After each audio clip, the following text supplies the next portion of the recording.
ဒါကတော့ဝက်ချိုချက်မှာဖြစ်ပါတယ်ဝက်ချိုချက်ဖို့အတွက်ဒါပြင်ဆင်မှုတစ်ခုပါဝက်သားကိုနှယ်ထားတာပေါ့နော်နှက်ထားတာပေါ့ဒါဘာထည့်ဝင်လဲ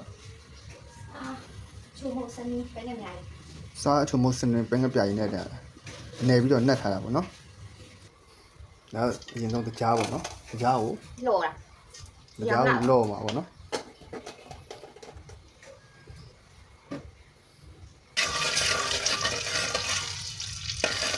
ဒါတော့ကြားပေါ့နော်ကြားကတော့အနီရောင်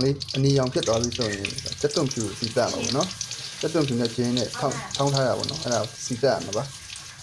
ကြားဒီလိုအနေထားဆိုရင်စက်သွန်ဖြူစီတက်မှာဖြစ်ပါတယ်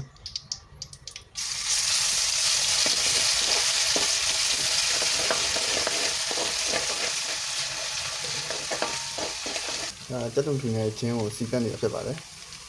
စက်သွန်ဖြူနဲ့ကျင်းနဲ့ဒီလိုအနေထားရောက်သွားပြီဆိုဝက်သားထဲမှာဖြစ်ပါတယ်ဝတ်သားတော့ကျွန်တော်ကကလီစာပါကြိုက်လို့ပေါ့နော်အသားရဲ့ကလီစာကိုညှဝယ်ပြီးတော့ထည့်ရပါတော့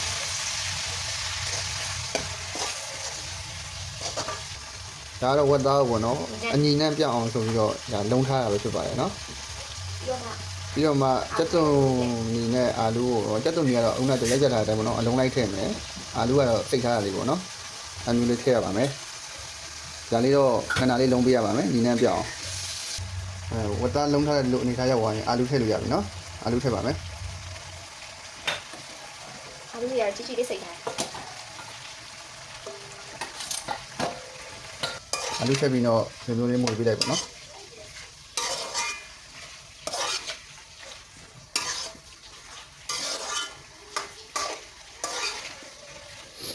မွေးနေမယ်ကျင်းနေလေရဒီလိုအနေထားရောက်သွားရင်စက်သွန်ကြီးထည့်ပါမယ်စက်သွန်ကြီးကတော့မစိတ်ဘူးเนาะအလုံးလိုက်ပါအလုံးလိုက်ကြပါအလုံးလိုက်ကပိုကောင်းတယ်တဲ့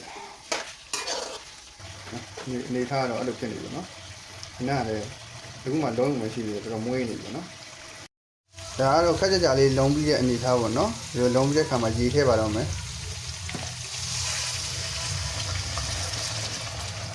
ဝတ်သားလေးညောဝတ်သားလေးမြုပ်တဲ့အထိထည့်ပြလိုက်ပါเนาะတရည်ပဲလားဟာတရည်ဆိုရလားဝတ်သားဟွာပေါ့ဟွာနူးရတော့ရပြီလေအသားဣရတော့ရဝတ်သားဣရဲ့အထိပေါ့နော်ဣရဲ့အထိဆရာဒီခိုင်းတော့ဣမလို့ထင်တာပဲဒီလိုစီပြန်တဲ့အနေအထားဖြစ်သွားပြီဆိုရင်စားလို့ရပါပြီအားလုံးကိုကျေးဇူးတင်ပါတယ်